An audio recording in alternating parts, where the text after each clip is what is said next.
మాటే రాని చిన్నదాని. ఇంకెక్కడండి మాటలు. వేడి వేడి పెసరట్టు ఉప్మా వేస్తుంటే కాసంత గీతలు ఇచ్చి అమ్మమ్మకో నాన్నమ్మకో నాన్నకో అమ్మకో వేస్తుంటే ఆ బ్లెస్సింగ్ అండి. ఇలా పెసరట్టు ఉప్మా వేయండి. ఇక బ్లెస్సింగ్ ఏం తక్కువ ఉండదండి, మామూలుగా ఉండదండి. ఇంక లైక్ అండి. ఇంకో దాంతోపాటు సాంగ్ వేసుకోండి.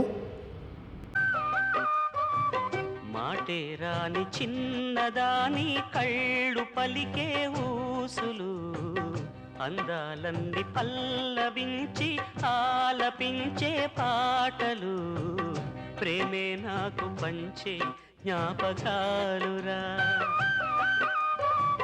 రేగే మూగ తలపే వలపు పంటరా,